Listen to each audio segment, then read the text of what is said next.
Next, we have Aaron Balaster, former solution architect, now turned strategic account director. And he's going to tell us all about running ultra high resilience with MongoDB Atlas. Thank you. Please hold questions till the end. And also, don't forget to rate the session in the app after we're done. With that, Excellent. Thanks, Aaron. Thank you, Sig. Hello, everyone, and welcome. Quick show of hands, who cares? Who cares about resilience and keeping systems up and running and protected from something going wrong? Thank you. You're in the right place, obviously, so welcome. I am going to, just a couple of details in my presentation here that are slightly forward-looking on a couple of months or so. So I have a safe harbor statement here. And my talk is not only about the MongoDB Atlas developer data platform, but there are, and my talk is also not quite as polished as Mark Porter's was yesterday, but you will see some common threads. And there are just too many unparalleled, unique capabilities of the platform for me to not start out the presentation talking about. It is the only to support multi-region clusters in all three cloud providers. So region-level fault tolerance, multi-region level fault tolerance even. It goes a step further. The only to support multi-cloud clusters so that you can span any of the now 95 plus regions in any of the three major cloud providers. So cloud provider level fault tolerance. The fastest failover times, the most robust data model. We talked a lot about that yesterday during the keynote. The most data and disaster protections. I'm going to talk a lot about those in this talk. And the only to support expressive queryable client-side field-level encryption so that no user, no administrator can see that data, even the highest privileged database user. And yet, it is still usable from the client side. So these points, among actually many others, and from what I've seen over the years working with MongoDB and the product team, these make MongoDB Atlas the most resilient developer data platform that the world has ever seen. So who am I and why should we listen to me? I am an advisory solutions architect turned strategic account director. I've been with Mongo for more than 4 years, and I've been either a technical or business account lead for 6 systemically important financial banking institutions. So that's 30% of the 10 biggest banks in the world. It's 20% of the 30 biggest banks in the world. And I've been responsible for many security and compliance reviews that are formal security and compliance reviews. I've spent more than a dozen hours leading sessions with top global banking officers at the officer level. And these were not little information sessions or something like this. These were deep working sessions with many of the head of product people who are even here in the room with us today, where we are really rigorously trying to understand what are the concerns of these folks for protecting their organization. In fact, organizations that we all really depend on every day. I'm also a certified professional cloud architect, a MongoDB certified DBA, certified developer, and I hold a certificate from MIT Expo in the quantum algorithms for cybersecurity. On a more personal note, though, this is really a passion of mine. I'm very passionate about this topic. I'm a passionate technologist and an avid sailor. And I just feel like it's very relevant because once you get really good at sailing, all you think about is, what could possibly go wrong? And how do I have a resilient strategy in my navigation and my rigging and my ship? And then the people, too, the crew. Are we well rested? Are we well fed? Do we have our electrolytes? Because once you're kind of out at sea, it's like, anything can go wrong, right? And you're really diligently thinking about that. So here was one of the sails I did, 11 days. It was a 2-person sail through the Bermuda Triangle. Really challenging stuff. This was a race that I captained, 24-hour-long race. It was sponsored by Omega from New York City to Montauk. This was a 56-foot ocean racer that I captained for that race. And here I am at the helm during the race. You could see how windy it is by the angle there. The reason it was so windy is that this was the hurricane that was 100 miles, so safely offshore, but there was a lot of residual wind coming off of that hurricane, making for very challenging sailing conditions, and it looks very sunny in the photo, but I assure you, especially when the nighttime rolled around, it was very challenging stuff. So we had to have a really resilient strategy in place. It also runs even deeper than that for me. This is my grandfather. He immigrated here. He worked in the stone quarries just across the Hudson River over here in Pennsylvania. And he became famous very early on for identifying a resilience issue in the stone quarry and saving dozens of men's lives. There was literally millions of tons of stone that was going to fall down on top of right where all of the men were stationed every day. And he identified it, went up on a crane with his buddy. He poked it with a pole once. The whole thing came crashing down. He became famous for that, and he also became the dynamite specialist for the whole operation, which of course is the most critical kind of role in that kind of an operation. This is my father. He's a PhD electrical engineer and an award-winning inventor. He spent the bulk of his career developing and engineering medical devices. So all of the people I grew up with since I was 4 years old, as far as I can remember, were engineers that worked on medical devices, and they had to do really rigorous engineering to make sure these systems worked because people's lives literally would depend on them. And when I was writing this talk, there was one technology that he developed that I was particularly, he's particularly proud of, that I thought of, which is the modern ventilator. It's modern because it was the first, as far as we know, to support a weaning capability. Before that, you were on a ventilator, your lungs would atrophy after about 24 hours, 48 hours, and you could never really get off that machine. They could only kind of get your affairs in order, and then they'd eventually have to unplug you, and you would have to pass on, hopefully peacefully. But this had a sophisticated feedback circuit in it so that people could wean off of the ventilator. And the reason I thought of this was because when I think back to those meetings with those compliance officers, they literally are thinking about these scenarios in their organization that could just kind of take your breath away. And they're really nervous about these things, these critical workloads. And they kind of put that fear into me while we were in those sessions, you know, because I was kind of a hot shot saying, oh, we've got great technology. And they're kind of saying, look, this is how serious this stuff is. So one of the things I kind of gathered with that is that it's not a category. It's not like there's a certain set of criteria that makes it a critical workload. It's really about the impact of that workload. And so, for example, you have systemically important financial institutions. These are banks that support tens, even hundreds of millions of customers across the globe. These are people, businesses, payroll systems, companies, supply chains, currencies. So you can see why MongoDB's product team takes this so seriously, and literally the dozen plus hours of me pulling them into these meetings. So there are 4 topics to my talk today. One is protections from unnecessary complexity. Mark Porter did a great job talking about that yesterday.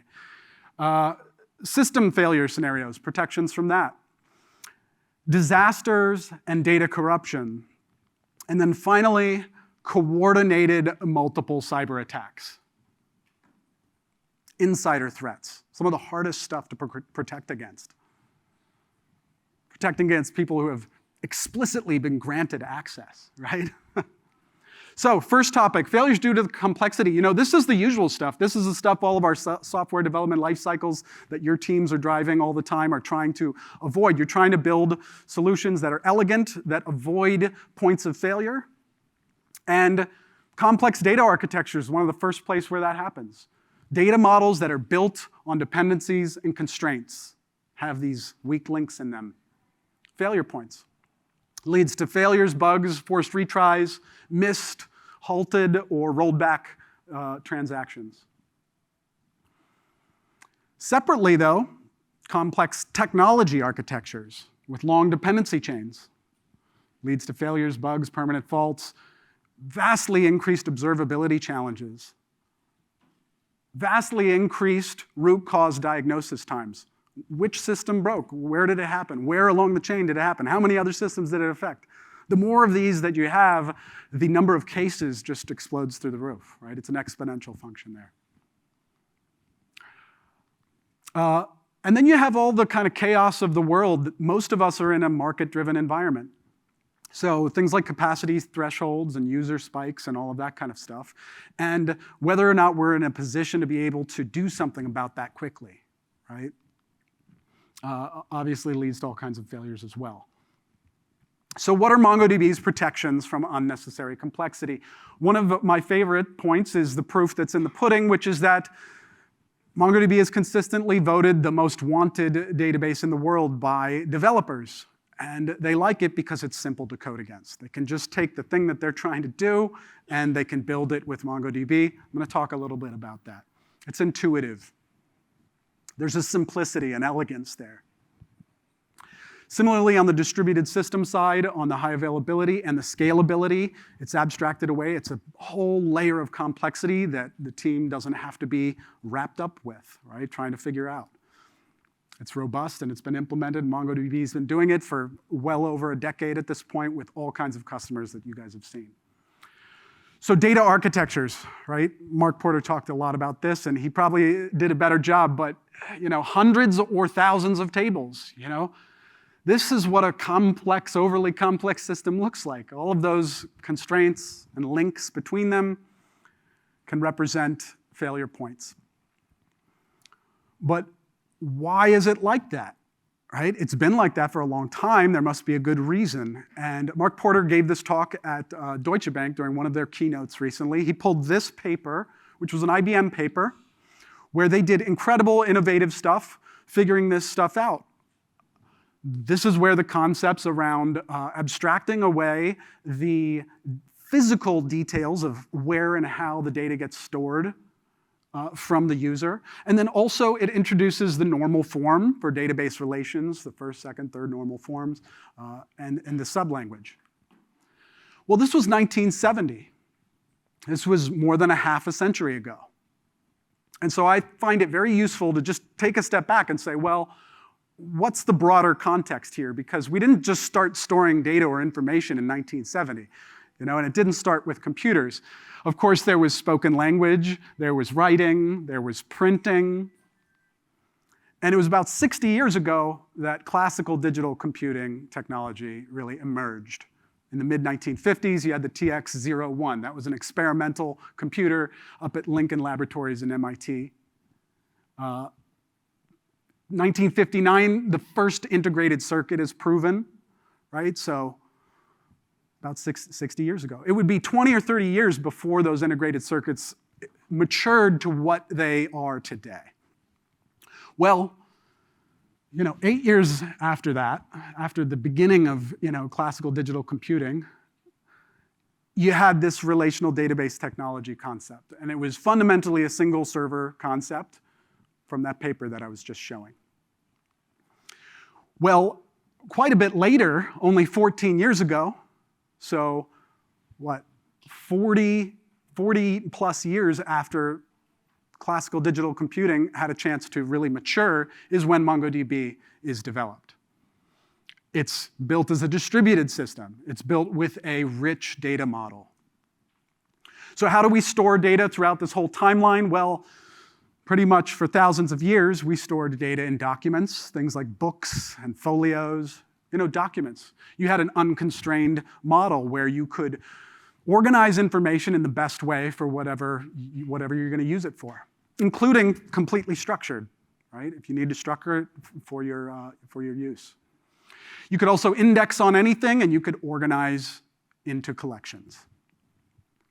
Then, of course, 1970, we have the relational table constrained model. Constrained tabular schema. First, second, third normal form. A dependencies and constraints-based data model. And of course, today, you've seen some of the best technologies today and yesterday and at the conference. You've seen some of the best modern technologies using MongoDB with a document data model. So documents are universal. They are a superset of the other data models, and they are the modern standard in today's application stacks. And that's independent of MongoDB, and I'm going to talk about that next. So it allows us to go from this, where Relational data is rendered useful through some kind of translation layer. You have application objects, classes or structures or entities. Then you have database tables. And you have to map or translate them through some kind of consolidation or mapping layer. And this layer exists at every tier. You have the data service tier, where you have an API service layer. You need to do that mapping. You have the application tier, where you have an ORM layer, object relational mapping, an entire module of code that you have to maintain where things can go wrong. You have the consumption tier, where you have your views, your materialized views, your stored procedures, and your federated querying with your query grids. So we go from this to a data model where data is stored in its ready state. It's ready to be sent. It's ready to be used. It's ready to be consumed as is. It's a vast simplification.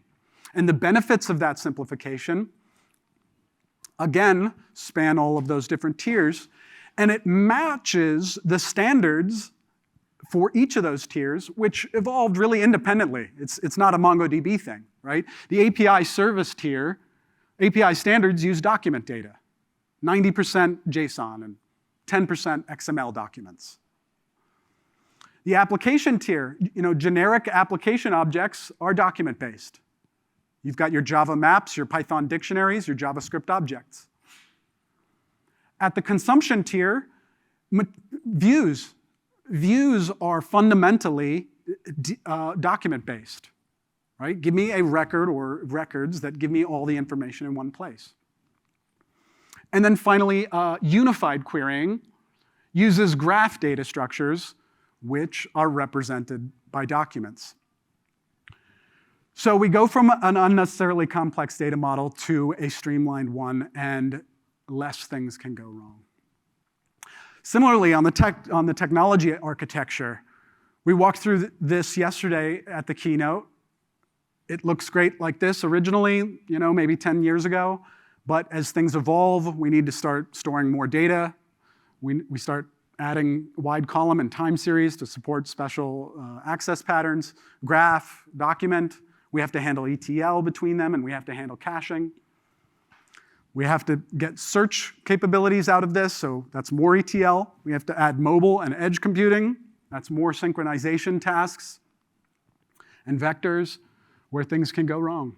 We add a data lake, an enterprise data warehouse. And this is the landscape that teams are tasked with building a resilient system out of, right? And it's no wonder that the compliance officers are worried about insider threats or a malicious insider getting frustrated because something goes wrong and they got blamed, and that's literally happened in not so distant memory at a large financial institution. So we go from this overly complex architecture to a streamlined one with a unified interface for any application, anywhere, and the most resilient, scalable, and secure platform available.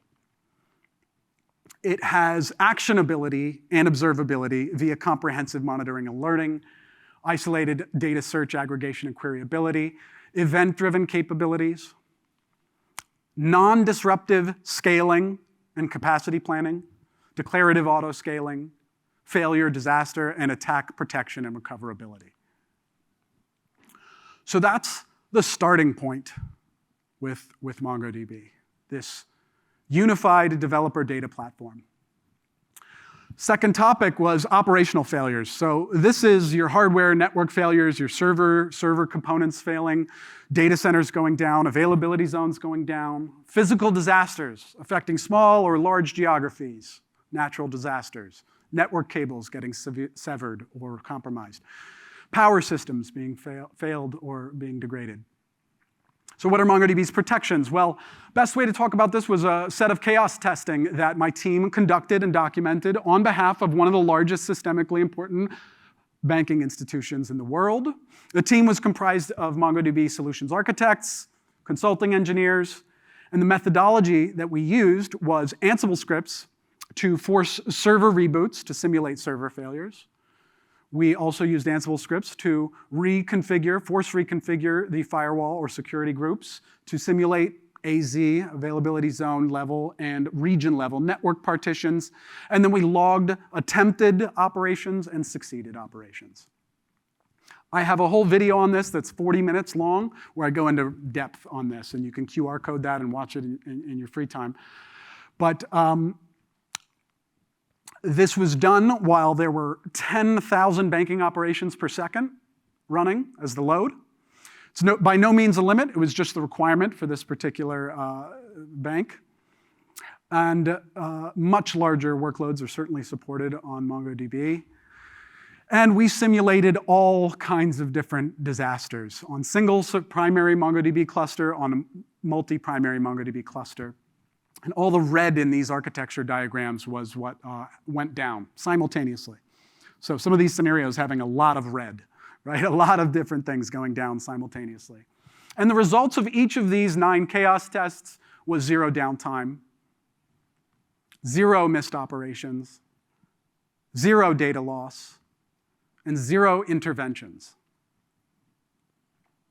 So that was pretty compelling for that particular bank, and they couldn't quite ignore that.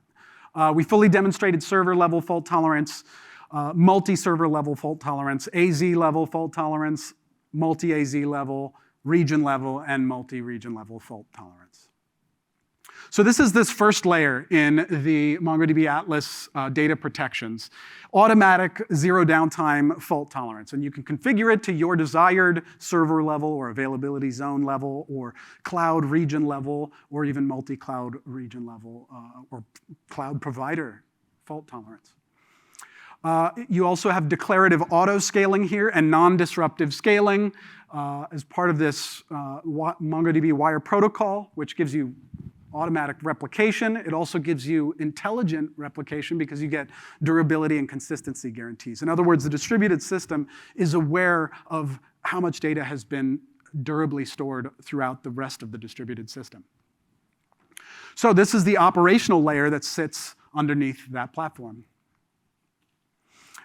The third topic is protections from these disaster scenarios and data corruption events. So we did edge case failure chaos testing, part of that same video that I told you about, 40 minutes. You can take the QR code. Same methodology, same 10,000 banking operations per second. But we've simulated much more severe scenarios. I mean, these are hundreds of thousands of times less likely to occur because there's so many simultaneous failures occurring. So scenario after scenario after scenario in the single primary MongoDB cluster and also in the multi-primary cluster, and a lot more red in all of these architectures. And these were specifically targeted to be edge case failures. So these were specifically beyond the predefined application fault tolerance objectives. And the result of each of these chaos tests was about a minute of downtime, 0 data loss, and 1 required intervention. So the team was able to fully demonstrate near instant recoverability from simultaneous multiple permanent faults beyond the predefined fault tolerance, and also simultaneous multi-region permanent faults. We, of course, had to go even further to do total disasters or data corruption events. So these are events that are going to depend on recovery from physically and logically separate read-only backups. So this physically and logically separate read-only backups layer provides protection from this kind of a total disaster or from a database data corruption event. If somebody deleted all of the data or they encrypted it as a ransomware scenario, so only they have the key, and then they'll try to sell that key back to you. Well, you can recover to the latest non-corrupted backup. You have observability via application errors and also via the enterprise audit logs, which provide details of the data corruption event, time, and the user roles that were involved.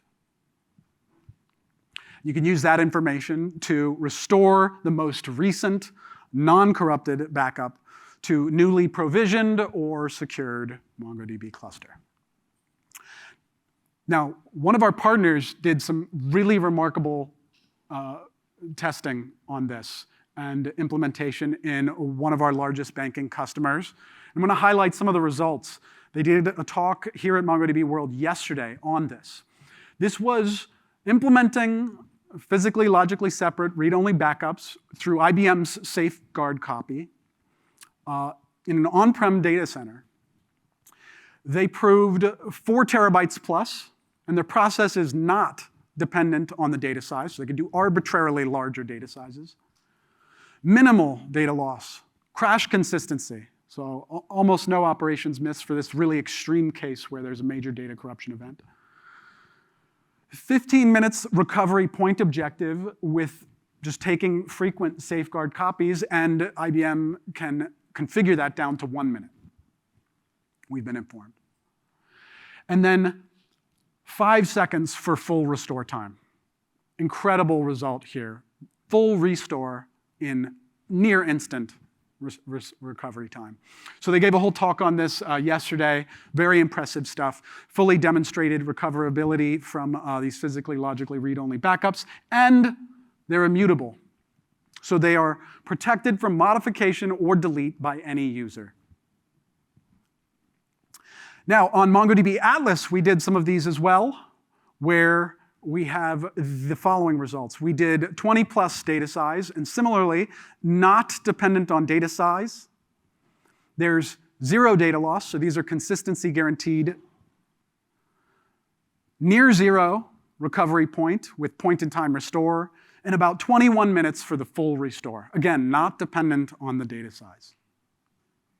Really incredible results from MongoDB Atlas, recoverability, and now also supporting immutable backups.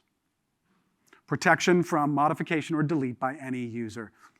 Also now supporting full backup and restore into additional or alternate regions. So this is this second layer of MongoDB Atlas, layered data protections. You've got physically, logically separate read-only backups that are consistency guaranteed. You have point-in-time restore for any recovery point objective. You have fast recovery times regardless of your data size.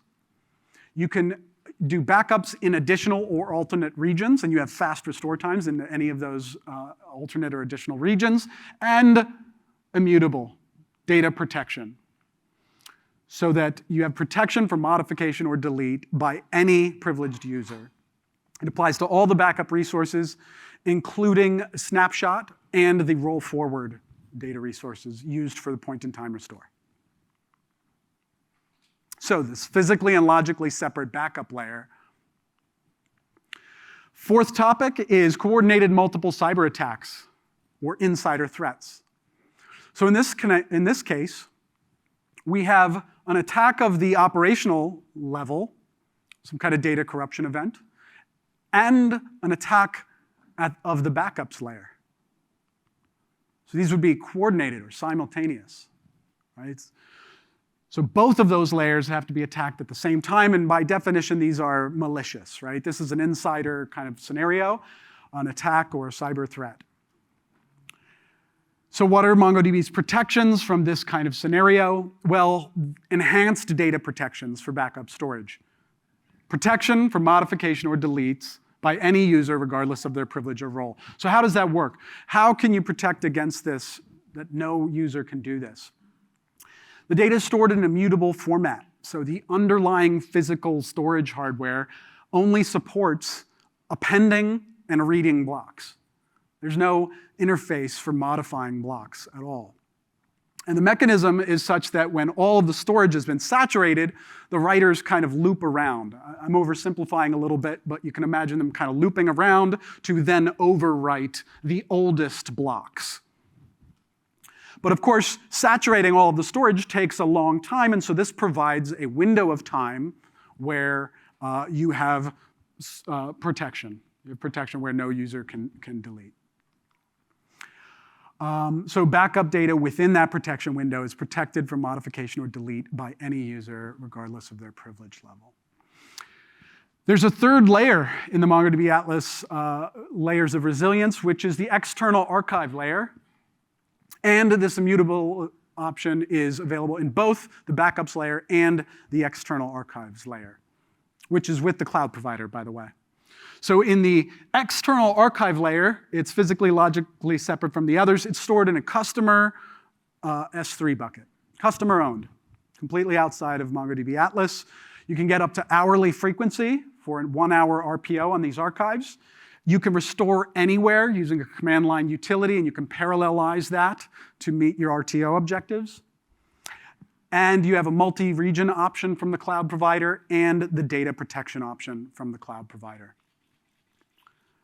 So the full kind of picture that we have here is the operational layer, the backups layer, and the archive layer. And in both the backups layer and the archive layer, we have this immutability. So you have the unified interface for any application anywhere. You have the most resilient, scalable, and secure platform available. These are MongoDB's security assurances from third-party certifications. And these are some of the statistics of MongoDB Atlas over the last more than 6 years. These numbers are already updated since the keynote. 2.5 million clusters, 35,000 Atlas customers, more than 6 years serving customers globally with 0 systemic failures.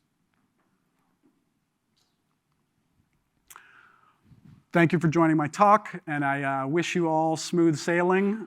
If you're passionate about the same things that I am, give me a ring. Excellent. Thank you so much, Aaron. Excellent talk. Any questions from the audience?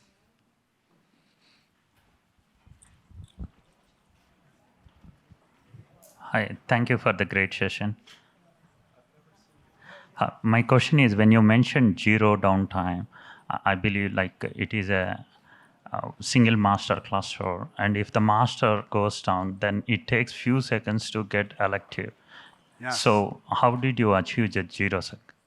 Yes. So with a single primary system, well, with MongoDB, I should say, there's always a single source of truth. And this is what allows you to have full consistency guarantees. It's also what allows you to have reliable multi-operation ACID transactional guarantees. So this is a requirement. And MongoDB's failover times, this is something Mark Porter talks a lot about. He led AWS RDS for 6 years. One of the projects he implemented for their system was trying to get those failover times down. And he worked for 5 years, and he got those times down, and he was very proud of himself. And when he came here to MongoDB, they found out that the 95th percentile for MongoDB was about 50 times faster than the fastest they were able to get any of those RDS failovers to occur. So that's one part of it, is it having very fast failover times. The second is on the actual client side, where you have retries. And retries are an essential part of this. We definitely had experts implement that and make sure that the client side was doing the appropriate retries so that 0 operations were missed. So, I mean, with the retries, we can achieve 0, but not the Mongo cluster. It still have few seconds later downtime. I believe our the 95th percentile is well under a second. Okay. Yeah, milliseconds. Yeah, I mean, you would use the official MongoDB drivers, right, which have the built-in retriable logic, right? That's essentially with the MongoDB engine, which is what Atlas is powered by. Okay. Yeah. One more question. Okay. While you were talking about the chaos testing, you mentioned scripts to simulate server outages. Yep. Are those something publicly available, or are they just internal tools? That's a good question. I don't believe we've sort of put those out, but it's probably something we could. It was nothing terribly fancy, right? These are pretty simple scripts where you have Ansible simply orchestrating a reconfiguration of the security group, issuing a command to reboot a set of servers all at the same time.